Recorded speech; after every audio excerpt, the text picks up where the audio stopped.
Sot në datën 15 prill futet në fuqi ligji për reduktimin me 40% të flotës së transportit publik. Sipas shoqatës kombëtare të transportit publik, do të reduktohet me 40%, të cilët shprehen se janë të pakënaqur me rimbursimin e naftës, ata nuk kanë marrë mbështetjen nga institucionet përkatëse dhe për këtë arsye nuk do të dalin më në qarkullim. Prapamjeje duket që dhe zona është bosh, pasi zakonisht kjo është një zonë me urban, në të cilën sot ka ngelur vetëm një urban i prishur. Reduktimi i urban dhe me 40% duket që ka dhënë efekti negativ që ditën e sotme, pasi siç mund të ta shikojmë është një rrëmuj shumë e madhe mes qytetarëve, të cilët shprehen se kanë orë të tëra që presin urbanin dhe nuk e di se si do të vazhdojë kjo situatë. Vendimi për uljen e flotës vjen pas javësh paremërimesh nga operatorët, të cilët kërkojnë ndërhyrje urgjente nga shteti. Sot në Tiranë do të ketë më pak urban në qarkullim. Shoqatat e transportit kanë vendosur të reduktojnë flotën me 40%, duke cilësuar situatën si të papërballueshme, por ndërsa institucionet heshtin në terren, qytetarja i që pret edhe paguan pasojat. Në stacionet e urbanëve pritja është zgjatur, autobusët janë më të rrallë dhe më të mbushur. Qytetarët shprehen se situata po bëhet çdo ditë më e vështirë. Me 40% të numri i urbanëve, si mendon se do ndikojë kjo gjë? Ja, rrëmujet, shive. Kështu dhe edhe gjithë Shqipëria. Rrëmuj totale. Edhe autobusit e që këto boshatis, i zbriti gjithë tokë. Nuk shkojta. Pse? U sapse? Asnjë arsye. Nuk shkojmë, zbriti gjithë tokë. Kapi ca pleqë me mizoj hodhin tokë. I kanë shkurtuar, gati gjysë për gjysë, stacionet, ja se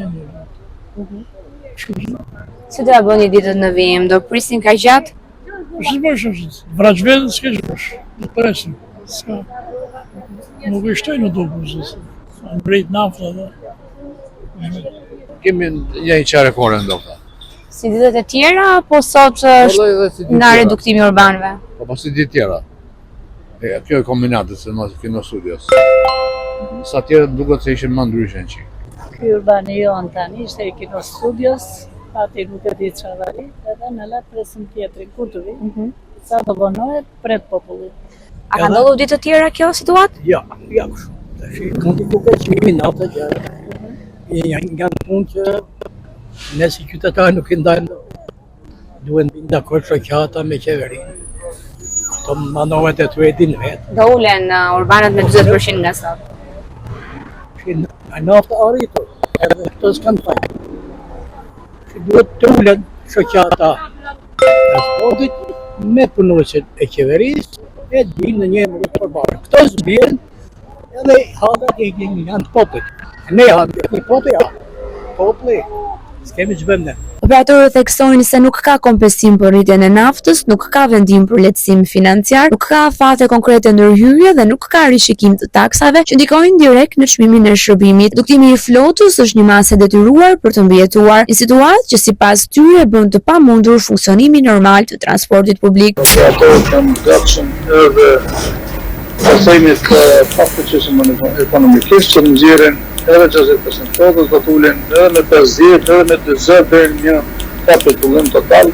Kjo nuk është festnim, kjo është realitet të cilën e ballafaqur me çdo ditë, e kemi sqaruar çdo institucioni, e çdo vendimmarrësi të mundshëm për pjesën e krizës cilën është aktualisht transporti. Ne nuk shpresojmë që nuk do të dëgjohen edhe nuk do të merren seriozisht kërkesat tona, sepse do të ishte një problem i jashtëzakonshëm në vend. Reduktimi i flotës me 40% është vetëm fillimi i një krize që pritet të thellohet nëse nuk ka ndërhyrje, sepse në fund nuk është vetëm një çështje biznesi, është një shërbim etik për mira qytetarë që çdo ditë varen nga transporti publik. Ndërsa operatorët kërkojnë mbështetje dhe institucionet nuk kanë ende një plan konkret, qytetarët mbeten në pritje, jo vetëm për urbanin e radhës, por për një zgjidhje që ende nuk duket në horizont.